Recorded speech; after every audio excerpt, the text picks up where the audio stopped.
Owd Grandad Piggott was in a tight spot, and no mistake. Him and Billy Drummond had got some lead, does say, and Bobby had stopped him on the road to the scrapyard. Drummer was a little whippet man from Bentalay, and he was about as honest as Leg's diamond. Anyway, this Bobby says, I seem to know your face. Owd Grandad says, who now? Just know me. Must be somebody as looks like me. I've got 6 brothers and they all look like me. Bobby says, where have you had that lead from? Owd Grandad says, bought it off a bloke as comes in Tommy Dawkins' pub. I know he drum. Drummer says, definite right, what he says. Bobby says, well, this stuff matches the description of that stuff that went out of that contractor's store. And he says, not only that, there was a lot of damage done, wasn't there? They got to have a whole new front on that store, and it's going to cost over £300. Owd Grandad says, well, I don't know now to bite that.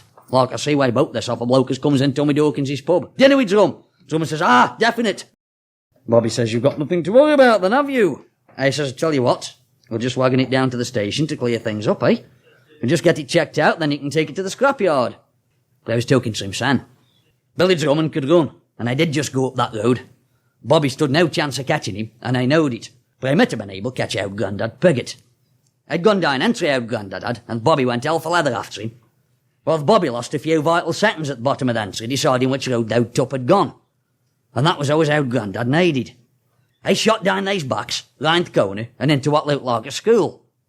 I went across what looked like a playground, and through a door. And sure enough, it was a school. And Owd Grandad was in the cloakroom. Well, all of a sudden, I noticed this little girl, standing up a corner, sucking a thumb, and staring at him. So, of course, Owd Grandad tried to appear calm. Hello, little girl, I says. What's your name? Cynthia. I've been thick. That's why I'm out here in case I'm thick again. How old are you, Cynthia? Owd Grandad says, listening out for the Bobby. 4, little girl says. Are you Santa Claus? Sort of, Owd Grandad says. Well, that Bobby was by dustbins. I could hear him moving them round. Tell me a story, Mr. Santa Claus. Tell me a story, else I'll cry and scream. Well, that put him in a spot. Now don't scream, I says. I'll tell you a story. For that little wench screamed. Bobby had come through that door like a Sherman tank. Well, telling kids stories one of Owd Grandad's strong points, but it got by done. So I went and sucked by this little girl, and I racked his brains. Oh, no one, I says. The little girl was still sucking her thumb, and had never taken her eyes off him. I says, once upon a time, there was a little checking code, Chicken Licken. I says, and one day, a lump on me fell off some scaffolding in it, Chicken Licken, top of the head. It was an acorn! It was an acorn! Little girl says, jumping up and down. That's it, Owd Grandad says, it's all coming back to me now. Well, just then, Bobby woke past the window, and Owd Grandad broke-eyed in a cold sweat. I said, once upon a time, there was a little checking code, Chicken Licken. And one day, an acorn fell off a tree, and it hit Chicken Licken top of the head. Well, Chicken Licken thought the sky had fell in. So I went off to tell the king, does say, and on his road I met Jenny Lenny. Little girl starts jumping up and down again. It was Annie Lenny! It was Annie Lenny, he says. All right, Owd Grandad says, watching the cloakroom window. I was just testing you. Annie right up. I says, who thought I went tell the king about this lump on me? Acorn, like.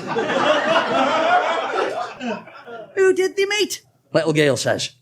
Well, Owd Grandad Piggott hadn't got a clue. I couldn't remember anymore. Camel Gamble, I says. Straight off top of his head it was. And this little wench let out to scream like some out of horror film. And Owd Grandad Piggott stood no chance. I was sitting next to this little wench, and Bobby come through the outside door, and teacher come through t'other one. Owd Grandad says, I hope I've got a disease. It didn't make no difference. They'd got him.